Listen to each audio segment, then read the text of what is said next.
अस्सलाम वालेकुम dear friends, उम्मीद है आप सब खैरियत से होंगे। हमारा आज का जो टॉपिक है वो इंटरनेशनल लॉ का फर्स्ट लेक्चर है, इंटरनेशनल लॉ और पब्लिक इंटरनेशनल लॉ। आज जो है हम सिंपली डेफिनेशंस को डिस्कस करेंगे और साथ ही साथ नेचर को डिस्कस करेंगे कि ये इंटरनेशनल लॉ क्या एक लॉ है या नहीं। इट मीन्स के इन ट्रू सेंस अगर हम देखें तो क्या ये इंटरनेशनल लॉ की नेचर क्या है, क्या ये वाकई एक लॉ है, क्या ये वाकई प्रैक्टिस के अंदर आता है लॉ, या फिर ये जस्ट बुकिश लैंग्वेज में इट मीन्स के जस्ट किताबों की हद तक ही कानून है। सबसे पहले आते हैं डेफिनेशन की तरफ कि डेफिनेशन क्या है इंटरनेशनल लॉ के। इंटरनेशनल लॉ के हवाले से वेरियस जूरिस्ट ने अपनी अपनी डेफिनेशंस को डिस्कस करते हुए कहा है कि इंटरनेशनल लॉ क्या है।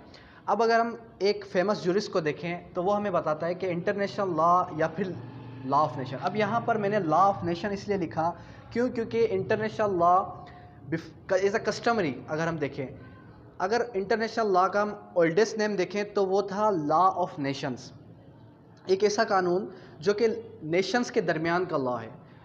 तो हम इसे लॉ ऑफ नेशंस भी कह सकते हैं और इंटरनेशनल लॉ भी कह सकते हैं। अब इंटरनेशनल लॉ जो है वो ओफेनियम के मुताबिक एक कस्टमरी और ट्रीटी रूल्स है जो कि कंसीडर किया जाता है legally binding by civilize state, जो कि लीगली बाइंडिंग है बाय द सिविलाइज स्टेट, और उन मुल्कों के दरमियान जो भी इंटरकोर्स, उनके मुल्कों के दरमियान जो भी आपस के ताल्लुकात हैं, रिलेशंस हैं, उनको डील करता है इंटरनेशनल लॉ।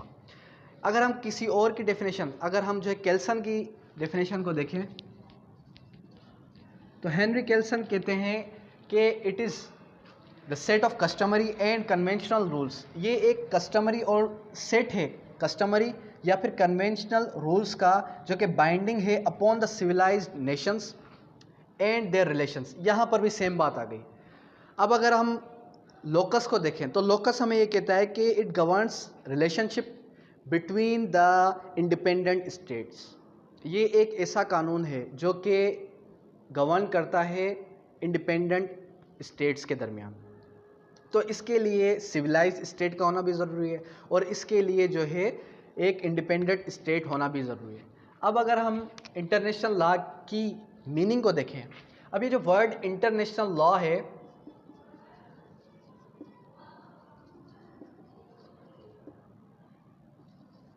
अगर इंटरनेशनल लॉ को हम, लॉ तो हम सभी जानते हैं, इंटरनेशनल लॉ क्या है। इंटरनेशनल लॉ दो वर्ड्स से निकला है, inter and national. Inter and national इसकी मीनिंग क्या है इन ट्रू सेंस अगर हम देखें तो इसकी मीनिंग ये है कि इंटर मीन्स के दरमियान और नेशन मीन्स दो या दो से ज़्यादा मुल्क।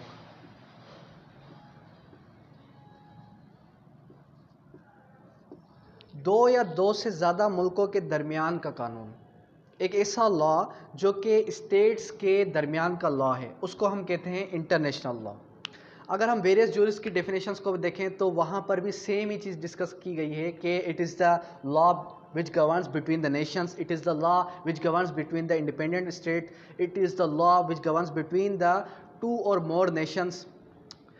तो सिंपली अगर हम बात करें डेफिनेशंस की तो सारी की सारी जितने भी जूरिस्ट ने डेफिनेशंस को डिस्क्राइब किया वो तकरीबन जो है वो सेम ही है। उसमें थोड़ी बहुत वर्ड्स की चेंजिंग है ताकि जो उनके नेम्स हैं उनके नेम्स के साथ एज इट इज़ पर्टिकुलरली वही डेफिनेशंस ना जुड़ जाएं। अब अगर हम आते हैं सेकंड टॉपिक की तरफ, नेचर ऑफ इंटरनेशनल लॉ, कि इंटरनेशनल लॉ का नेचर क्या है इन ट्रू सेंस। क्या ये वाकई एक लॉ है या फिर ये किताबों की हद तक ही महदूद कानून है। अगर हम प्रैक्टिस की बात करें तो ये एक ऐसा लॉ है जहाँ पर रियल डिस्प्यूट्स जो भी होते हैं वो डिस्प्यूट्स हल नहीं होते। अगर हम कश्मीर के डिस्प्यूट की बात करें तो कश्मीर का डिस्प्यूट आज तक हल होते हुए नज़र नहीं आया, और जितने भी हमारे पास डिस्प्यूट्स नज़र आते हैं वो आज तक हल होते हुए नज़र नहीं आए। अगर हम सिंपली कहें कि ये एक इज़ इट अ लॉ और नॉट, इज़ इट लॉ और नॉट, क्या ये वाकई एक लॉ है या फिर ये लॉ नहीं है। इंटरनेशनल लॉ की अगर बात की जाए तो is international law is a in true sense is it a law और नॉट। तो यहाँ पर ये चीज़ आती है कि एनालिटिकल स्कूल जो है वो ये कहता है कि ये लॉ नहीं है। यहाँ पर टू स्कूल ऑफ थॉट्स की अपने अपने एक ओपिनियन है। तो एनालिटिकल स्कूल जो है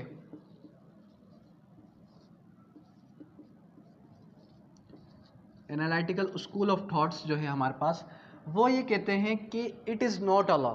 why it is not a law? Law is command of sovereign. ये कहता है कि लॉ जो है वो इज़ कमांड ऑफ सॉवरेन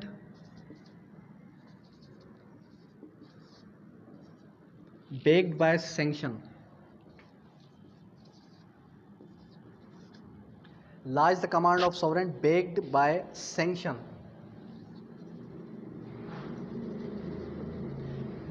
तो एनालिटिकल स्कूल ऑफ थॉट्स ये कहते हैं कि जो लॉ है हमारे पास, कोई भी कानून जो है वो इसलिए बनाया जाता है ताकि वहाँ पर सज़ा आए।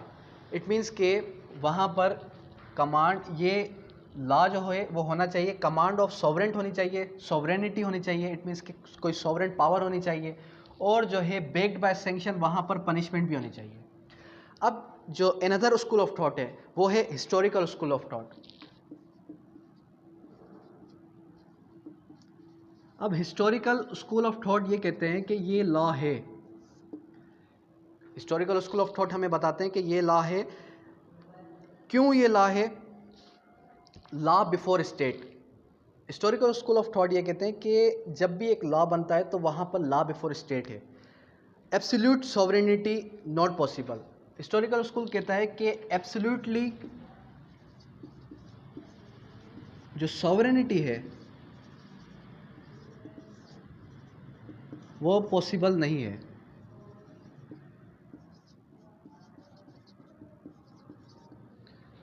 जो एब्सोल्यूट सॉवरेनिटी है वो पॉसिबल है ही नहीं।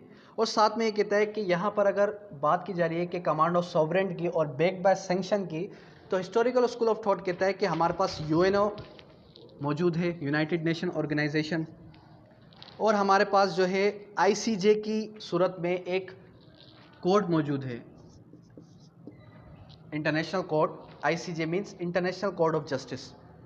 और साथ ही साथ ये कहता है कि अब यहाँ पर हिस्टोरिकल स्कूल ऑफ थॉट ने ये बात की कि जब भी यहाँ पर अगर आप बात कर रहे हैं बेक्ड बाय सैंक्शन की, किसकी? बेक्ड बाय सैंक्शन की।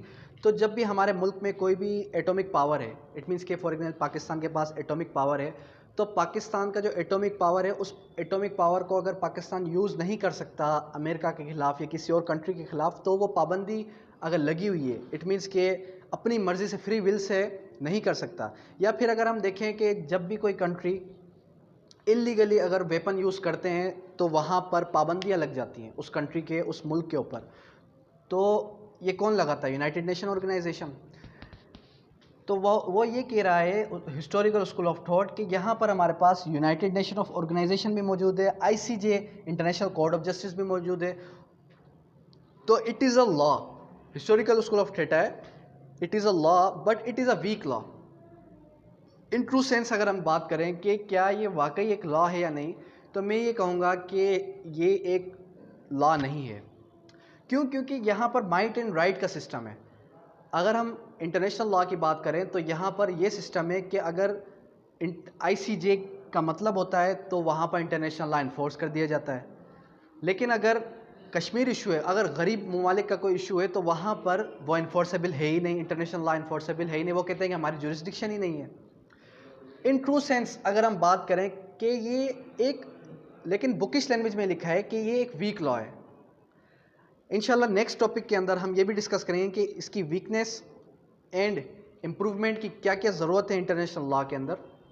लेकिन सिंपली अगर हम बात करें कि आज के टॉपिक के हवाले से कि ये एक वीक लॉ है, it is an weak law.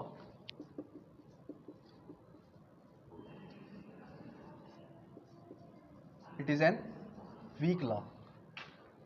तो आज के हमारे इस इंट्रोडक्शन में हमने सिंपल ये चीज़ डिस्कस की कि क्या डेफिनेशन है, पर्टिकुलर डेफिनेशन क्या है इंटरनेशनल लॉ की, और इंटरनेशनल लॉ का नेचर क्या है, क्या ये वाकई एक लॉ है या नहीं। तो in simple words it is an weak law. There should be amendments, there should be more amendments for the improvement of weakness of international law. Hopefully आपको समझ में आ चुका। अगर कोई भी क्वेश्चन है तो आप राइज कर सकते हैं।